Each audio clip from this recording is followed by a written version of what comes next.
Hi everyone, Senan this side, and in this video we are going to solve this GFG daily problem, which is subarray range with given sum. So before we get started, you can get this PDF solution with time, space, complexity as well as the code given in the GitHub link in the description below.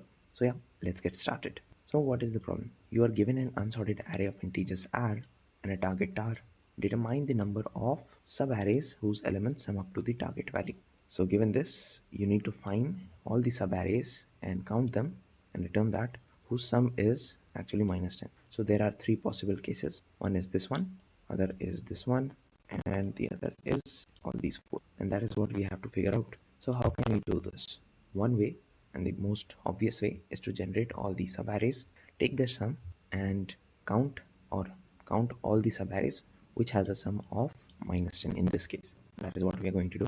I'll declare a count, and for I is equal to 0, I is dot less than array dot size. That means I'm traversing the whole array. And for j is equal to I, for j less than array dot size. So basically for I and j, I'm basically keeping track of two pointers which would give me the current subarray. What I'll do is I'll take the sum of that subarray and check if that sum is equal to target. What I'll do, I'll increase the counter, and in the end I would return the counter, and this would probably work, but it would lead to a time limit exceeded because the time complexity is big O of n square and not big O of n, which is what is expected. The space complexity is constant. So if you're trying to save up space, this is a good solution, but more or less space is cheaper than time. So what we do is we'll optimize this problem.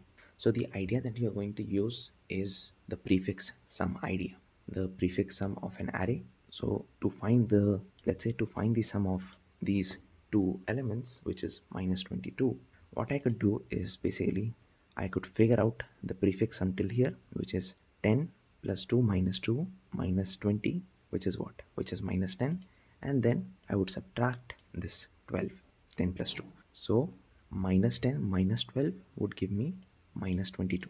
So if I have the prefix sum, I could figure out the sum of any subarray, right?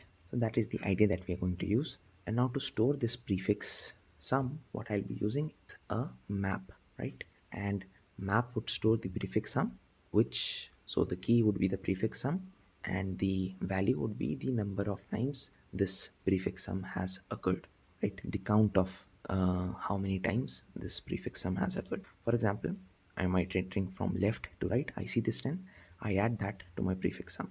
Then I see this 12, I add that to my prefix sum.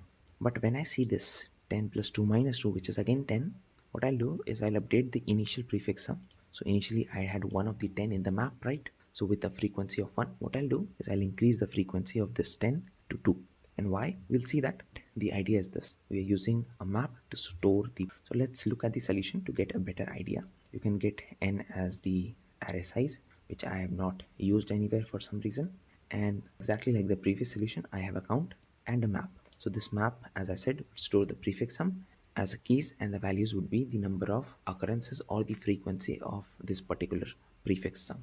Why do we have that? Because I know we can have negative numbers in the list as well, and we know the array is unsorted. So we have to figure that we know that there is a possibility of having the same prefix sum again later in the future. Otherwise, let's say if all the elements are positive, I could just directly use a vector, and that would give the ability of, what do we say, a random access. Anyways, since we're using a map in this case, good to go.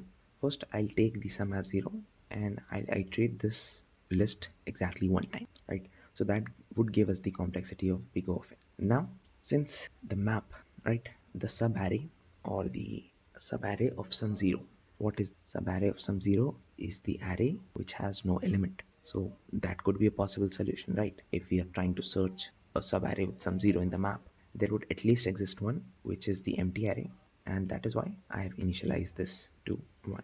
Now in this for loop, what I do is I calculate the current prefix sum till the index I, and I find I created this new target. What is this new target? This target is current sum minus this target. So for example, let's take this subarray, or this one. Let's take the subarray with the sum as minus 10, and what I need to figure out, if do I have a target. So this new target would be what? This current sum, which is minus 10, and my initial target, which is also minus 10. So this would, our new target would actually be 0. And what I'm trying to do is find in the map, do I have a subarray of size of sum 0? If that, I'll increase the count to this map's target. And what this would do, it would increase the counter by 1. Since I already have this as 1, right? So I increase the counter by 1, and therefore I consider this subarray as my solution. And in the end, what I'll do is I'll take the current sum and increment that value in the map. So if that sum is occurring for the very first time, this MPP of sum would be 0, and when you add 1, the frequency of that sum would be. Now let's look at a different test case. Let's say we have this subarray, right? So let us take this total sum. We are at the last index, right? So what I'll do is I'll take the total sum, which is what? Minus 2 plus minus 2 is 10, plus 10 is 20, and minus 20. This total sum is 0. So my current sum is 0. Now the target is minus 10. So sum minus of minus 10. So that would give me positive. So given this full array, I need to figure out a subarray starting from a prefix sum which has a value 10.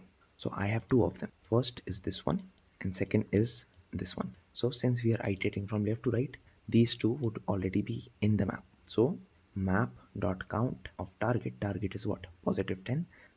This would be a value 2. So count plus equal. So that means I'm taking into consideration this array and this subarray as well. So that is how we are keeping track of all the subarrays, and in the end I return the count. So if you look, in the worst case, the unordered map would store every possible element in the array, right? Let's say all the elements are positive and not 0 or negative. That means, so our map would store big of n elements. In the worst case, the time complexity is big of n, space complexity is big of n, and the time complexity is big of n because since this is an unordered map, the amortized time complexity is big of 1 for this unordered map. So assuming that this would be a big of n solution and big of n time, big of n space solution. So yeah, that was the whole video. Before you go to any other video, I would like to remind you guys that the PDF solution with the code is present in the description below. So please check that out, and I'll see you in the next video.